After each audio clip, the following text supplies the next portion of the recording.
So hey guys, this is Arpit Sharma और मैं आप सभी का स्वागत करता हूं अपने इस चैनल बायोलॉजी विद अर्पित में। तो गाइस, लास्ट वीडियो में हमने बात करी थी प्लांट टिश्यू के बारे में और इस वीडियो में हम बात करने वाले हैं मेनली एनिमल टिश्यू के बारे में। तो जानते हैं मेनली एनिमल टिश्यू होता क्या है। सिंपल लैंग्वेज में बात करें तो group of animal cells which are similar in structure and function forms animal tissue. Okay, जब बहुत सारे सेल्स जो कि सिमिलर हैं स्ट्रक्चर में और सिमिलर है फंक्शन में, जब कंबाइन करके टिश्यू बनाते हैं तो उस टिश्यू को हम कहते हैं एनिमल टिश्यू। अब एक एग्जांपल लेते हैं, ये मान लीजिए एनिमल सेल्स है। ओके, ये एनिमल सेल्स हैं, इनका स्ट्रक्चर सिमिलर है और फंक्शन सिमिलर है। ओके, तो एक ये टिश्यू बनाएंगे कंबाइन करके और इस टिश्यू को हम एनिमल टिश्यू कहेंगे। Is that clear? ओके, अब एनिमल टिश्यू को हम 4 टाइप्स में डिवाइड करते हैं। एनिमल टिश्यू को हम 4 टाइप्स में डिवाइड करते हैं। पहला आता है हमारा एपिथेलियल टिश्यू, दूसरा आता है हमारा कनेक्टिव टिश्यू, तीसरा आता है हमारा मस्कुलर टिश्यू और fourth and last is nervous tissue. अब एपिथेलियल टिश्यू की बात करें तो वो कवरिंग का काम करता है, मेनली कवरिंग का। Okay, connective tissue is helpful for the support of the body, किस लिए? बॉडी की सपोर्ट के लिए। मस्कुलर टिश्यू हमारा मेनली कॉन्ट्रैक्शन का काम करता है और जो हमारा नर्वस टिश्यू है वो मैसेज कन्वेइंग का काम करता है। इन सबको हम डिटेल में पढ़ेंगे one by one. Okay, firstly हम बात करते हैं एपिथेलियल टिश्यू। एपिथेलियल टिश्यू होता क्या है? तो एपिथेलियल टिश्यू एक थिन प्रोटेक्टिव लेयर फॉर्म करता है सेल्स की हमारी पूरी बॉडी के सरफेस पे, और इसके जो सेल्स होते हैं फ्लैट होते हैं, क्यूबॉइडल होते हैं और कॉलमनर होते हैं। ओके, ये हमारी एक प्रोटेक्टिव लेयर फॉर्म करता है, जैसे कि स्किन क्या है, हमारी एक प्रोटेक्टिव लेयर फॉर्म करती है हमारी बॉडी पे। ओके, एपिथेलियल टिश्यू हमारी पूरी बॉडी के सरफेस पर पाए जाते हैं। ओके, और ये कहाँ पाए जाते हैं? और जो भी इंटरनल ऑर्गन्स होते हैं उनकी लाइनिंग पे एपिथेलियल टिश्यू फाउंड होते हैं। ओके, अब एपिथेलियल टिश्यू जैसे हमने बात करी, इनकी जो सेल्स होते हैं वो फ्लैट होते हैं, क्यूबॉइडल होते हैं और कॉलमनर होते हैं। तो इन शेप्स के बेसिस पर एपिथेलियल टिश्यू के सेल्स की शेप्स के बेसिस पर एपिथेलियल टिश्यू को हम 4 टाइप्स में डिवाइड करते हैं। कितने टाइप्स में डिवाइड करते हैं? 4 टाइप्स में। ओके, पहला आता है हमारा स्क्वैमस एपिथेलियम। क्या आता है? Squamous epithelium.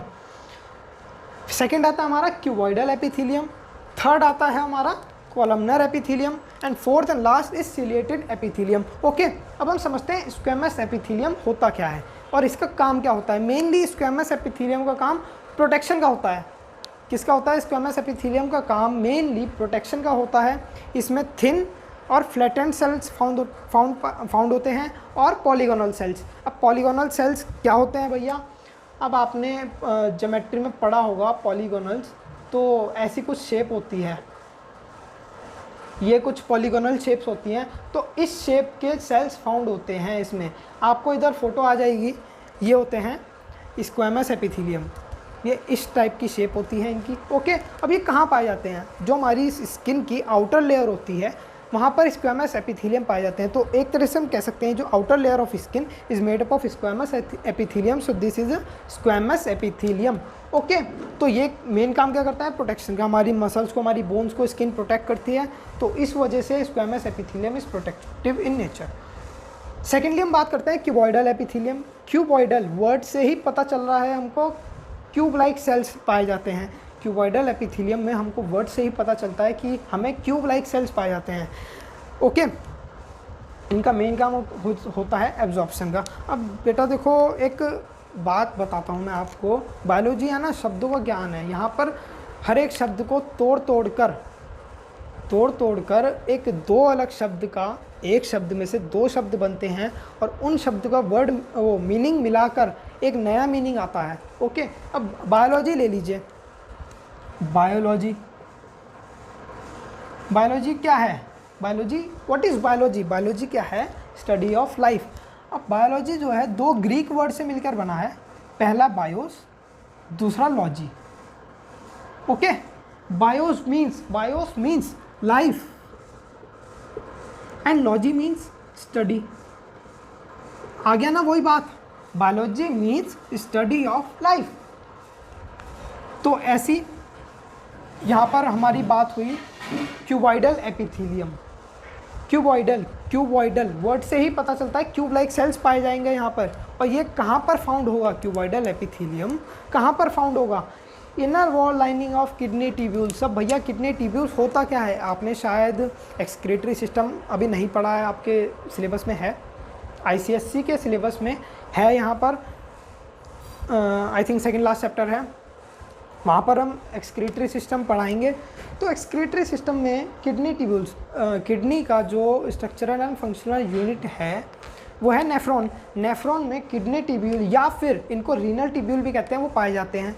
उनका मेन काम क्या होता है? उनका नेफ्रॉन का जो मेन काम होता है, किडनी ट्यूब्यूल का जो मेन काम होता है वो absorption of water, waste materials like urea वगैरह, और इनका एब्जॉर्प्शन का काम होता है ब्लड से उसको यूरिन में कन्वर्ट करने के लिए। The main function of nephron is to absorb waste water and minerals और urea from the blood to convert it into urine. Is that clear? तो मेनली एब्जॉर्प्शन का काम हुआ इनका। ओके, एब्जॉर्ब कर रहा है वाटर ब्लड से उसको यूरिन में कन्वर्ट करने के लिए। तो क्यूबॉइडल एपिथेलियम का काम हमको समझ में आ गया, एब्जॉर्प्शन का होता है। ओके, थर्ड आता है हमारा कॉलमनर एपिथेलियम। कॉलमनर एपिथेलियम का मेन काम होता है सिक्रेशन का। अब आपको एक फ़ोटो आ जाएगी यहाँ पर, इसके जो सेल्स होते हैं लॉन्ग होते हैं, ओके, क्यूब कॉलमनर लॉन्ग होते हैं, कॉलमनर शेप्स के होते हैं और सिलेंड्रिकल होते हैं। Is that clear? अब एग्जांपल लेते हैं inner lining of stomach and intestine. Columnar epithelium inner lining of stomach, stomach की जो इनर लाइनिंग है वहाँ पर पाए जाएंगे, और इंटेस्टाइन की इनर लाइनिंग पर। अब इनका सिक्रेशन का काम होता है, कॉलमनर एपिथेलियम मेनली सिक्रेशन का काम होता है इनका, इसलिए जहाँ पर सिक्रेशन होगा वहाँ पर कॉलमनर एपिथेलियम पाए जाएंगे। Is that clear?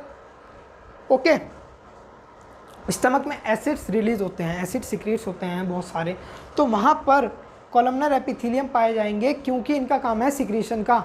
अब बात करते हैं सिलिएटेड एपिथेलियम की। अब सिलिएटेड एपिथेलियम से एक एग्जांपल याद आता है मुझे, इसका मेन काम है मूवमेंट का, बाकी सब बाद में देखेंगे, अब इसमें कन्फ्यूज़न ना हो आपको। तो सिलिएटेड एपिथेलियम समझते हैं क्या होता है। अब एक एग्जांपल लेते हैं बहुत ही प्यारा सा, अच्छे से समझना। कॉलमनर एपिथेलियम है, इसको एक गंजा बच्चा है, एक बच्चा गंजा है, उसका हमने नाम कॉलमनर रखा हुआ है। ओके, उसके सर पर थोड़े दिन में बाल आ गए, या उसके सर पर बाल आ गए, तो उसका नाम हम सिलिएटेड रख देंगे। It means that columnar epithelium के सीलिया नहीं होता है। अगर कॉलमनर सेल्स पे सीलिया आ जाएगा तो सिलिएटेड एपिथेलियम बन जाएगा वो। Is that clear?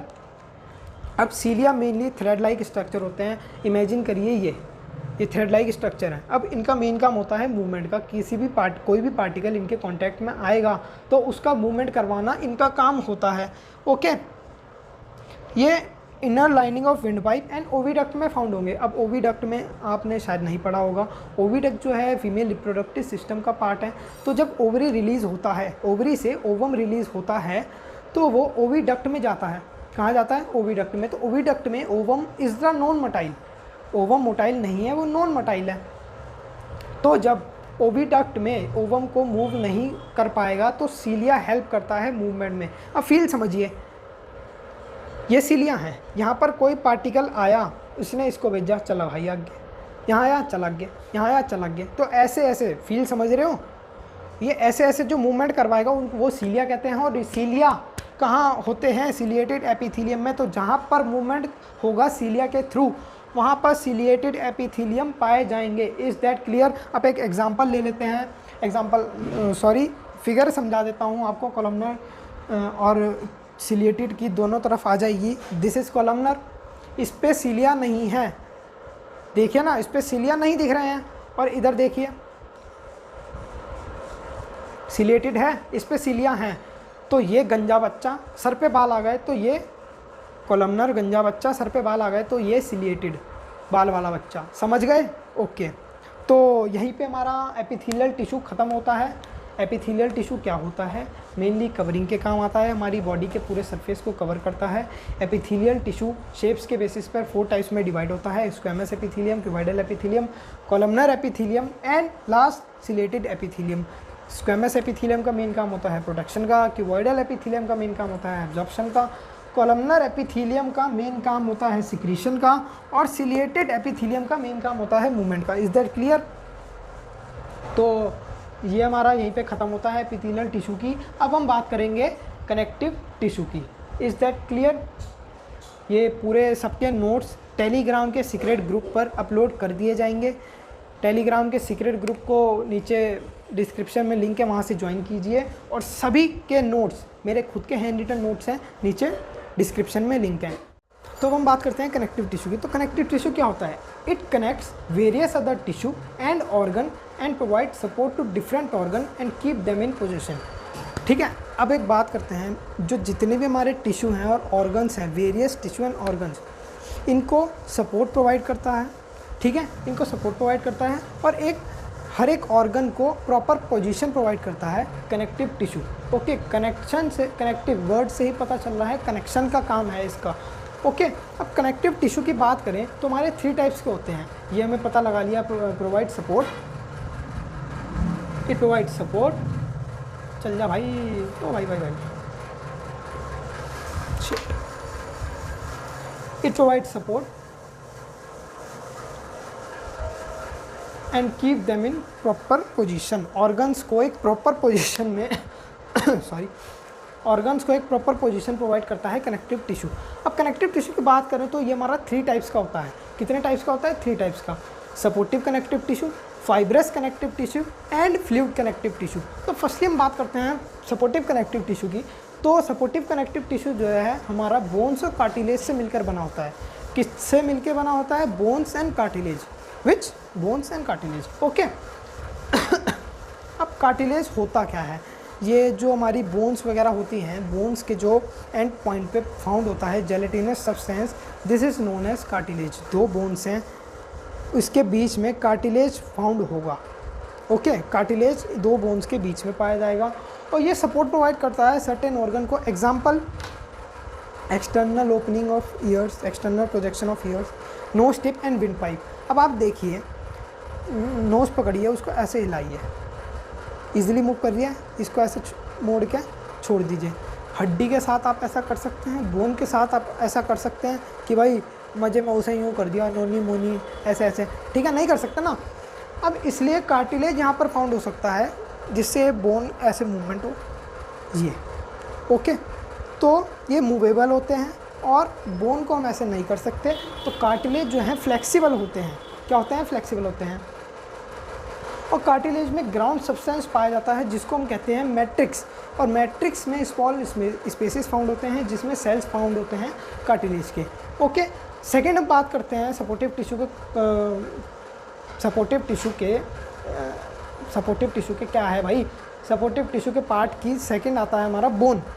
बोन आता है हमारा सपोर्टिव टिश्यू का सेकंड पार्ट। ये मेन सपोर्टिव स्ट्रक्चर है भैया, ये बहुत इंपॉर्टेंट बात है। मेन सपोर्टिव स्ट्रक्चर है वर्टिब्रेट्स का। किसका?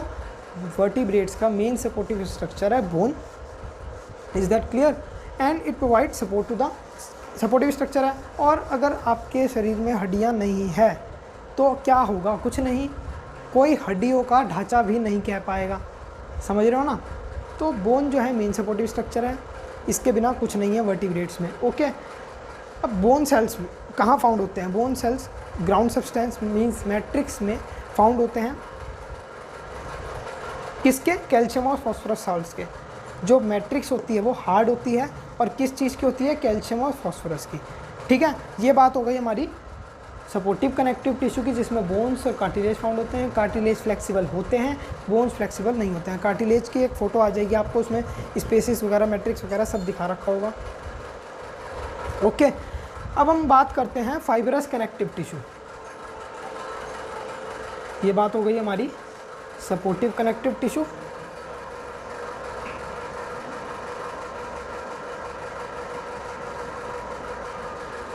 अब बात करते हैं fibrous connective tissue. Which tissue? Fibrous connective tissue.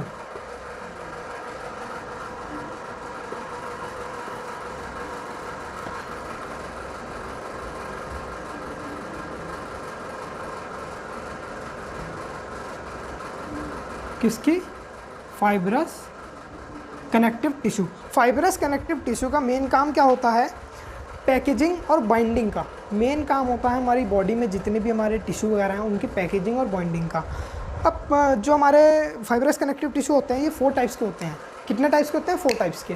पहली बात करें हम, पहला होता है हमारा एरियोलर टिश्यू। Areolar tissue. अब एरियोलर टिश्यू होता क्या है, what is areolar tissue?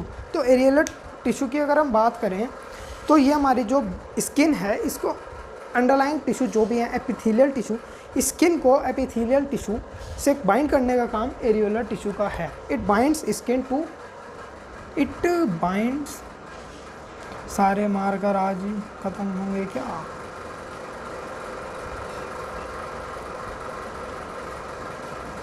It binds skin to the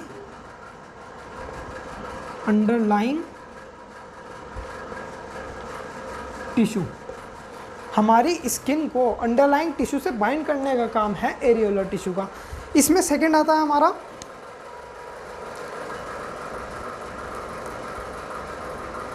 adipose tissue.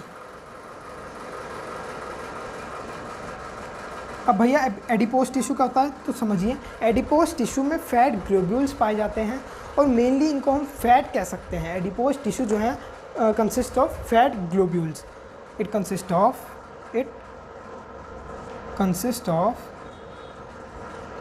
Fat globules. Is that clear? इसमें थर्ड आता है हमारा टेंडेंट्स।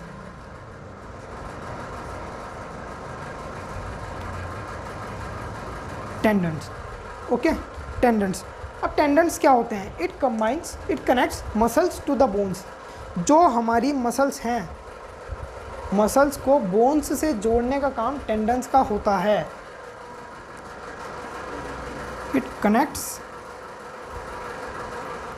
Muscles to the bones, okay. Fourth हमारे आते हैं ligaments.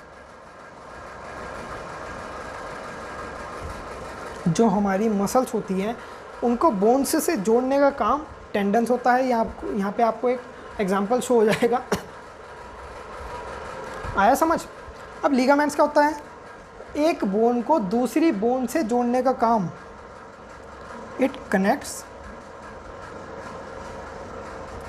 One bone to the another bone. Is that clear? Muscles को bone से जोड़ने का काम टेंडन्स का, और बोन को एक बोन को दूसरी बोन से जोड़ने का काम है लिगामेंट्स का, ओके। इसकी भी आपको एक एग्जांपल शो हो जाएगा। एक इमेज आपके दिमाग में कैप्चर हो जाएगी कि टेंडन्स का होता है, लिगामेंट्स का होते हैं। बाकी नोट्स में सब गिवन है, नीचे डिस्क्रिप्शन में उसका लिंक गिवन है, आप वहाँ से डाउनलोड कर लीजिए, ओके। तो फाइब्रस टिश्यू किस काम आते हैं? बाइंडिंग और पैकेजिंग के। एरियोलर टिश्यू होता है, एडिपोज टिश्यू होता है, टेंडेंस होता है, लिगामेंट्स होता है। ये 4 टाइप के फाइब्रस कनेक्टिव टिश्यू होता है। यहीं पे हमारा फाइब्रस कनेक्टिव टिश्यू ख़त्म होता है। अब बात करते हैं फ्लूइड कनेक्टिव टिश्यू कि भैया फ्लूइड कनेक्टिव टिश्यू क्या होता है।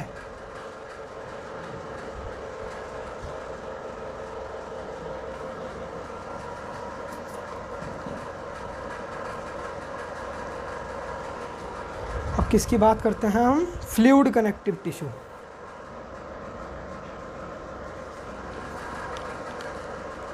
किसकी? फ्लूइड।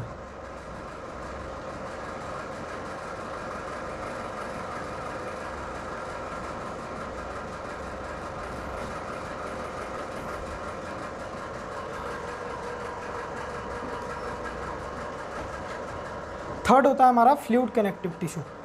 इसमें हमारा ब्लड पाए जाएंगे, ब्लड और लिम्फ फ्लूइड कनेक्टिव टिश्यू में पाए जाएंगे, ओके। क्या क्या पाया जाएगा फ्लूइड कनेक्टिव टिश्यू में?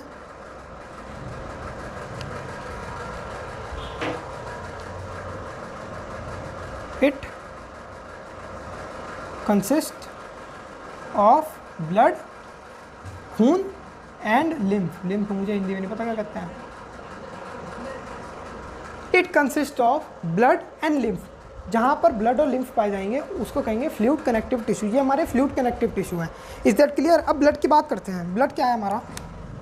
जिसे सिंपल कहते हैं ब्लड।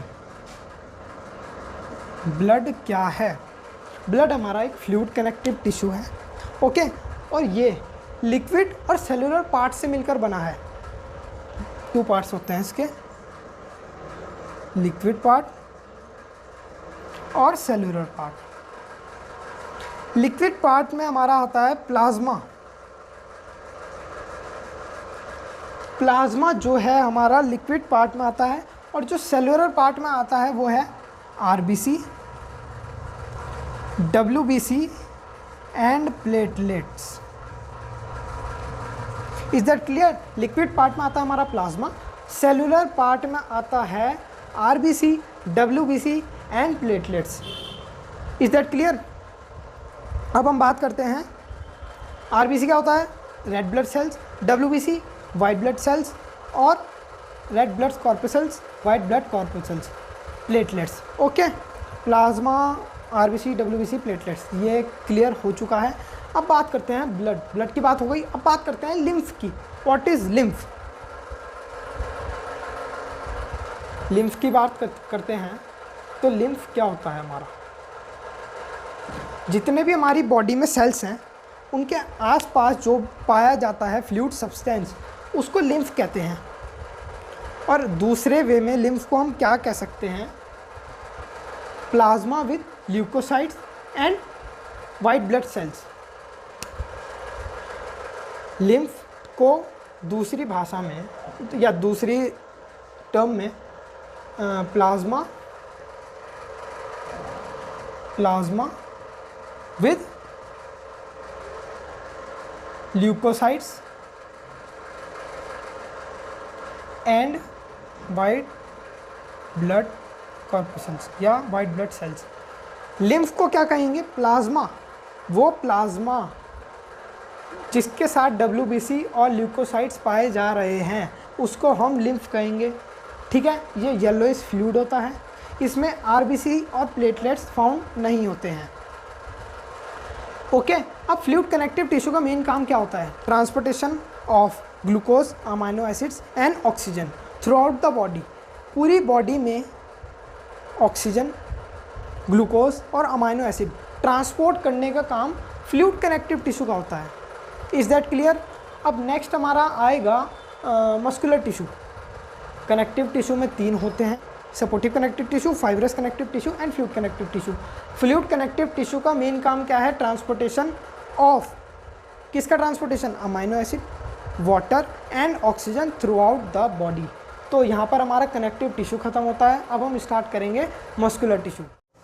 तो अब हम बात करते हैं मस्कुलर टिश्यू की। अब बात करते हैं मस्कुलर टिश्यू होता क्या है। मस्कुलर टिश्यू जो है हमारी बॉडी की जितनी भी मसल्स है वो फॉर्म करता है। Okay, forms muscles of the body, help in contraction and relaxation. This is the main point of this muscular tissue, help in contraction and relaxation. Contraction मतलब ये, मतलब लोकोमोशन एंड मूवमेंट में जितने भी कॉन्ट्रैक्शन और relaxation होते हैं। अगर मैंने कोई पार्टिकल या कोई चीज़ उठाई है तो यहाँ की मसल्स कॉन्ट्रैक्ट हुई हैं, और जब मैं ये चीज़ ये हाथ नीचे लेकर जाऊँगा तो ये मसल्स रिलैक्स होंगी। तो contraction and relaxations are only possible through muscular tissue. Muscular tissue help in locomotion and movement of the body. मैं चल पा रहा हूँ या आप चल पा रहे हैं, मैं अपने हाथ हिला रहा हूँ, तो किसकी वजह से? मस्कुलर टिश्यू की वजह से। ओके, अब मस्कुलर टिश्यू की बात करें, ये 3 टाइप्स के होते हैं, striated, unstriated and cardiac. Striated जो होते हैं स्केलेटल होते हैं, स्ट्राइटेड मसल्स जो होती हैं स्केलेटल होती है, स्ट्राइप्ड होती है और वॉलंटरी होती है। वॉलंटरी का मतलब होता है जो हमारे कंट्रोल के अंदर है। ओके, अब स्ट्राइटेड मसल्स की बात करें तो ये हमारी बोन्स से अटैच होती है। स्ट्राइटेड मसल्स जो हैं हमारी, जो बोन्स हैं हमारी, वो स्ट्राइटेड मसल्स से अटैच होती हैं, और ये हमारी विल के अंदर होती है। मतलब, और ये मेनली जो होती हैं लेग्स की होती हैं, आर्म्स की होती हैं, ये हमारी स्ट्राइटेड मसल्स फाउंड होती हैं यहाँ पर। अब कोई चीज़ उठानी है या कुछ भी करना है, मैं अपना हाथ तभी लेके जाऊँगा अगर मेरा मन होगा। अगर आप मुझे कह रहे हैं कि भैया हाथ नीचे करो, मैं तो नहीं करता। ओके, तो ये मेरे विल के अंदर है, मैं जब मन चाहेगा तभी इस हाथ को नीचे लेके जाऊँगा। समझ आ रही है, फील आ रही है ना मेरी बात का? तो ये हाथ मैं जब ही नीचे लेकर जाऊँगा जब मेरा मन होगा। तो यहाँ की जो मसल्स हैं वो मेरे मन की, मतलब मेरे दिमाग से चलेंगी। मतलब मैं अगर चाहूँगा तो यहाँ की मसल्स तभी मूव करेंगी, तो इसलिए वॉलंटरी मसल्स हैं, समझ आ रही हैं। और हमारी बॉडी वेट में और हमारी बॉडी में जितनी भी स्टाइटिक मसल्स हैं हमारी बॉडी वेट का 40% होती हैं। Is that clear? 40% हमारी बॉडी, और ये मेनली लेग्स की होती हैं, आर्म्स की होती हैं। स्टाइटिक मसल्स जो है मेनली लेग्स की, आर्म्स की, दैट्स इट। ओके, अब हम बात करते हैं अनस्टाइटिक मसल्स। ये हमारी स्मूथ होती हैं, अनस्टिप्ड होती हैं, इनवॉलंटरी होती हैं। समझ आ रही है बात? अब ये हमारी कंट्रोल के अंदर नहीं होती हैं। जैसे कि अब ये कहाँ पाई जाती हैं, इसकी बात करते हैं। एलिमेंट्री कैनाल होती है हमारी ईसोफेगस, जिसको हम कहते हैं फूड पैसेज जिसे कहते हैं। हमने खाना खाया वो स्टमक तक कैसे गया? एलिमेंट्री कैनाल के थ्रू। तो जो एलिमेंट्री कैनाल होती है वो हमारी अनस्टाइटेड मसल से मिलके बनी होती है, क्योंकि ये स्मूथ है और इनवॉलंटरी है। वो हमारे विल के अंदर नहीं है, हमारी मर्जी से उसका मूवमेंट नहीं होगा। अगर हमने कोई फूड पार्टिकल खाया उसका मूवमेंट एलिमेंट्री कैनाल करा लेगी अपने आप, हमारी मर्जी से नहीं होगा उसका मूवमेंट। समझ आ रही है? अच्छे से आ रही है समझ? ओके। तो अनस्टाइटेड मसल्स हमारी कहाँ फाउंड होती है? यूरिनरी ब्लैडर में, एलिमेंट्री कैनाल में, यहाँ पर हमारी अनस्टाइटेड मसल्स फाउंड होती हैं, ठीक है। और इनका जो शेप होती है वो स्लेंडर होती है और टैपर्ड होती है। और कहाँ कहाँ पाई जाती हैं? ये आइरिस में फाउंड होती हैं, और यूरिनरी ब्लैडर जैसा आपको मैंने बताया वहाँ पर। अब बात आती है कार्डियक मसल्स की। कार्डियक मसल्स जो होती हैं वो मेनली सिर्फ दिमाग में डाल लीजिए बात, कार्डियक मसल्स सिर्फ हार्ट में पाई जाएगी, इसके अलावा कहीं नहीं पाई जाएगी। Cardiac muscles only and only will found in heart. Okay,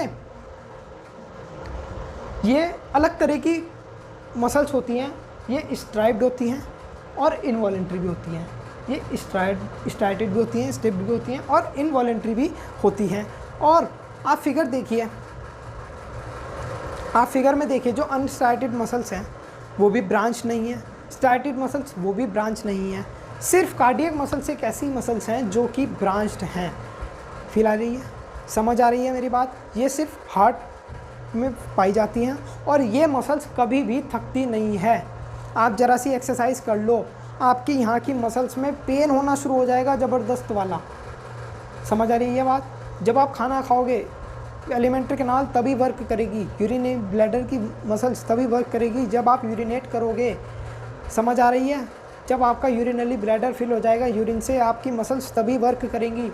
पर आपका हार्ट 2400 घंटे पंप करता रहता है, उसकी मसल्स जो होती हैं कार्डियक मसल्स वो कभी भी थकती नहीं हैं, वो 2400 घंटे लगातार काम करती हैं कार्डियक मसल्स। तो ये हार्ट मसल्स होती हैं कार्डियक मसल्स, और